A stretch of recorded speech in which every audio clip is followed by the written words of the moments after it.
Halo semuanya, perkenalkan nama saya Nadia Valery atau biasanya dipanggil Nana. Saya adalah seorang cancer survivor.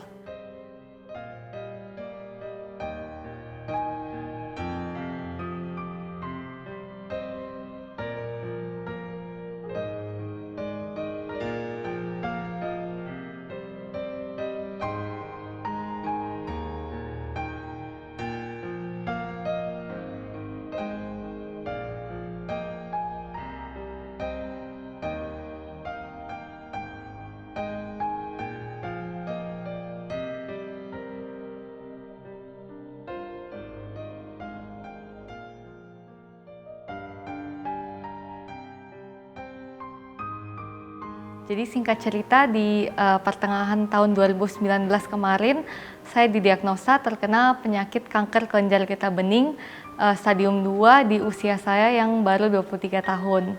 Jadi pada awalnya tentunya sebagai manusia biasa dan sebagai seorang gadis yang masih muda, pastinya saya sempat merasakan down, merasakan kecewa dan bertanya-tanya kenapa saya harus menjalani semua itu. Nana sendiri masih punya banyak cita-cita, punya banyak mimpi ke depannya. Nana mau jadi apa, pengen mencapai apa di hidup ini. Tapi seketika secara tiba-tiba saya didiagnosa menderita kanker dan pada awalnya tentu saya merasa seolah-olah kanker itu terdengar seperti vonis mati dan udah nggak ada harapan lagi bagi seorang Nana.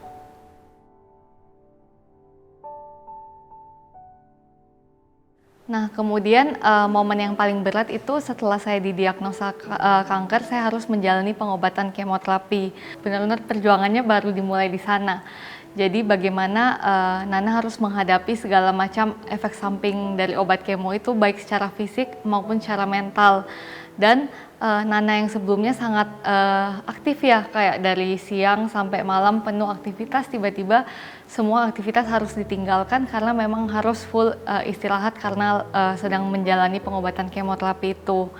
Jadi mulai menghadapi berbagai macam efek samping yang gak enak, mungkin yang paling terasa itu yang sampai harus kehilangan rambut juga, sampai kemarin harus botak gitu. Apalagi buat seorang wanita biasanya rambut itu kan dianggap sebagai mahkota, jadi tentu nggak mudah buat kehilangan itu. Dan terlebih dari kehilangan rambut, sebenarnya yang paling berat itu secara mentalnya sendiri. Jadi waktu sebelum mulai kemo itu mungkin masih bisa semangat, masih bisa happy. Tapi ketika obat kemo itu udah masuk di dalam tubuh, kayak kadang susah banget buat senyum, susah banget untuk tetap berpikir positif. Apalagi ditambah dengan reaksi orang-orang di luar sana ya, karena waktu itu aku juga memutuskan untuk share ke teman-teman gitu, dan pastinya ada beragam banget responnya. Ada orang-orang yang suportif, tapi ada juga orang-orang yang menjatuhkan, ada juga yang kamu ini pasti kena kanker karena ini itu. Ada juga yang kalau kanker mah nggak usah di kemo, pasti nggak ada obatnya, pasti mati kayak gitu. Ada juga yang pas udah botak dikatain botak kayak gitu-gitu. Ya pasti tentunya nggak mudah lah ngadepin struggle-nya itu semua, beragam baik secara fisik maupun mental.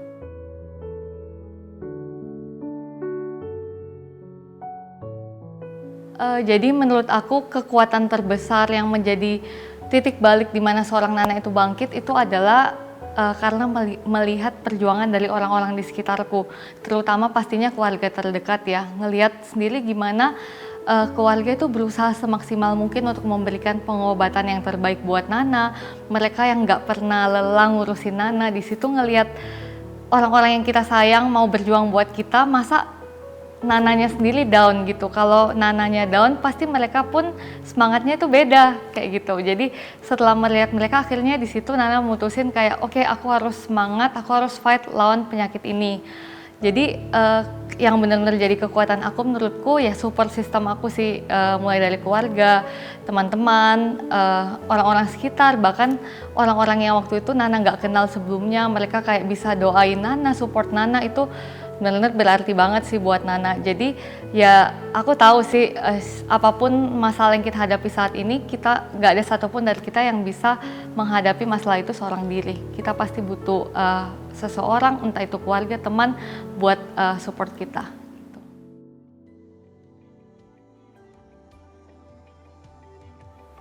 Nah, jadi sekarang setelah Nana melewati pengobatan kemoterapi, Nana sekarang sudah bisa beraktivitas normal lagi seperti biasa. Tapi di samping itu, setelah melewati perjuangan melewati kanker ini, Nana jadi terbeban untuk sharing ke teman-teman lain, terutama teman-teman yang sesama pejuang kanker lainnya, atau apapun itu. Karena sebenarnya Nana itu percaya bahwa setiap orang itu punya kanker di kehidupannya masing-masing, tapi mungkin bentuknya itu beda-beda. Mungkin kanker bagi Nana itu penyakit, tapi bagi orang lain tuh bisa jadi masalah keluarga, masalah sama teman, pacar, masalah keuangan, apapun itu.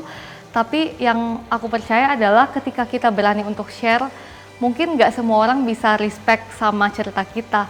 Mungkin nggak semua orang bisa relate, nggak mendapat sesuatu, tapi at least ada satu orang aja yang bisa belajar dari kisah yang kita bagikan. Dan itu juga yang sedang Nana lakukan. Jadi aku juga lagi nulis buku cerita tentang perjuangan aku melawan kanker seperti apa dari awal hingga sampai sekarang aku bisa survive, termasuk relationship sama keluarga, sama Tuhan, sama teman-teman, orang-orang yang menjadi support system aku sampai aku bisa jadi seperti sekarang ini. Jadi pastinya aku berharap lewat buku yang aku bagikan, lewat kisah yang aku bagikan itu bisa menjadi penyambung harapan buat setiap orang di luar sana yang saat ini sedang kehilangan harapan.